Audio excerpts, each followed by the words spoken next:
Have you ever seen a dog get completely fixated on something? A squirrel, another dog, a half-eaten sandwich on the sidewalk? Their body goes stiff, their ears perk up, and it's like the rest of the world just disappears. For many dog owners, this is a familiar and often frustrating moment. You call their name, you tug the leash, but it feels like you're talking to a furry brick wall. So, how do you break that spell?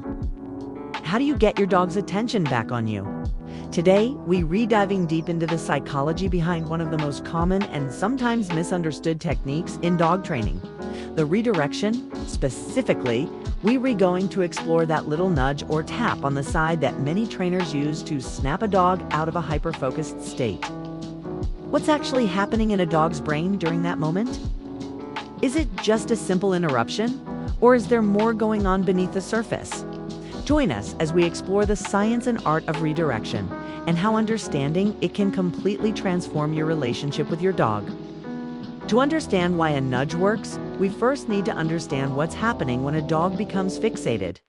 This state is often driven by a primal instinct, a surge of what's called predatory sequence or high arousal. When a dog sees a squirrel, for example, its brain is flooded with chemicals like adrenaline and dopamine. This is the chase part of their instinct kicking in. They aren't being stubborn or disobedient. They are literally in a different mental state, driven by thousands of years of evolution. Their hearing becomes selective, their focus narrows, and their primary goal becomes the object of their fixation. In this state, verbal commands often fail because the auditory processing part of their brain is taking a back seat to the instinct-driven visual part. They might not even register you're calling their name. This is where the concept of a physical interruption comes in. It's not about punishment or dominance. It's about using a different sensory input to break through the mental noise. Think of it like this. If someone is wearing headphones and blasting music, shouting their name might not work. But a light tap on their shoulder will get their attention immediately. The nudge for a dog works on a similar principle. It's a tactile signal that cuts through the auditory and visual overload. It's a physical question. Hey, are you still with me? This technique is often called a spatial prompt or a tactile cue by professional trainers. The idea is to use a light, unexpected touch to the dog's flank or shoulder area. It's not a poke, a jab, or anything forceful. The goal isn't to cause discomfort. It's to create a moment of surprise, a pattern interrupt. This sudden new sensation forces the dog's brain to switch gears. It has to momentarily stop thinking about the squirrel to figure out what was that. This split second of reorientation is the golden window of opportunity for the owner. The moment the dog's head turns, even slightly, their focus is broken. Their brain is now asking a new question, and that's when you can provide a new answer. This is the redirect part of the equation. The nudge is the interruption. What you do next is the redirection. So the nudge breaks the fixation. But what happens next is arguably the most important part of the entire process.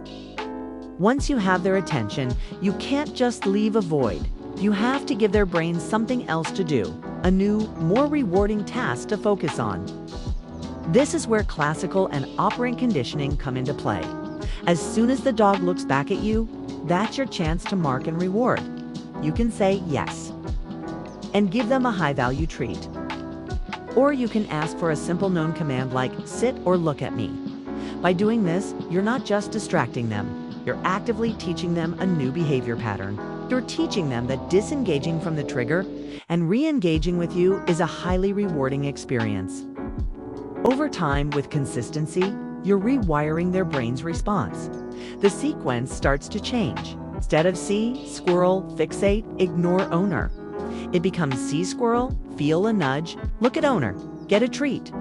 Eventually, the nudge itself may become unnecessary. The dog learns to check in with you on their own when they see a trigger, because they've learned that focusing on you is more rewarding than chasing the squirrel. The psychology here is powerful. You are changing an involuntary, instinctual reaction into a voluntary, thoughtful choice. You are empowering your dog to manage their own arousal levels. It's Instead of just reacting to the environment, they learn to look to you for guidance. This builds immense trust and strengthens the bond between you and your dog. They learn that you are a reliable, predictable leader who helps them navigate a stimulating and sometimes overwhelming world. It's crucial to distinguish this technique from outdated, punishment-based methods. The effectiveness of the nudge is not in its force, but in its timing and what follows. A harsh jab or a leash pop done out of frustration creates a negative association. The dog may stop the behavior out of fear, but it doesn't learn what to do instead. This can lead to anxiety, stress, and a breakdown of trust. The dog might learn to suppress its reaction in your presence, but the underlying arousal and frustration are still there, ready to pop up in other problematic ways. A proper redirection nudge is light, unemotional, and always paired with a positive outcome. It's a communication tool, not a correction tool. The energy behind it should be calm and assertive, not angry or panicked. Remember, your dog is an expert at reading your emotional state. If you are stressed, they will be stressed. If you are calm and confident, you provide a sense of security that helps them regulate their own emotions. Let's consider the alternatives. What happens if we don't redirect? If a dog is allowed to constantly fixate and lunge, they are, in a sense, practicing and reinforcing that behavior. Every time they lunge at another dog and that dog moves away, their brain gets a little hit of dopamine. They think, it worked. I made the scary thing go away. This is called self-reinforcement, and it makes the behavior much harder to change over time. By interrupting the sequence before the lunge happens, you are preventing the self-reinforcement. You are managing the situation to set your dog up for success. This is proactive training, not reactive punishment. It's about understanding your dog's thresholds, the point at which they go from curious to fixated, and intervening before they go over threshold. The nudge is a tool for that intervention, a way to keep them in a thinking state of mind where they can still learn and respond to you. The key to mastering this is observation. Watch your dog's body language.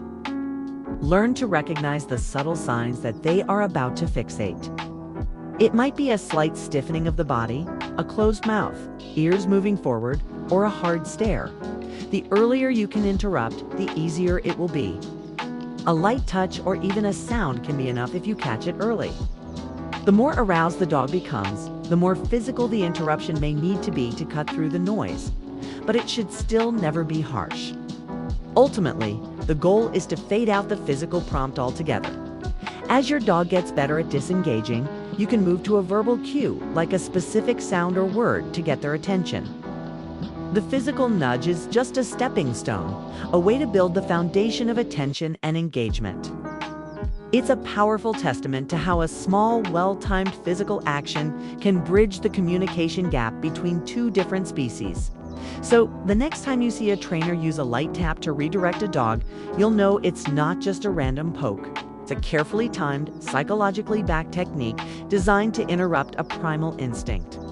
Open a line of communication and teach the dog a better, more rewarding way to navigate the world. It's about building a partnership based on trust and clear communication, turning moments of frustration into opportunities for connection. Understanding the why behind the what is the first step to becoming a more effective and compassionate dog owner. Thanks so much for watching. If you found this helpful, give us a thumbs up and consider subscribing to Canine Secrets for more deep dives into the world of dog behavior. Let us know in the comments what techniques have worked for you. We'll see you in the next one.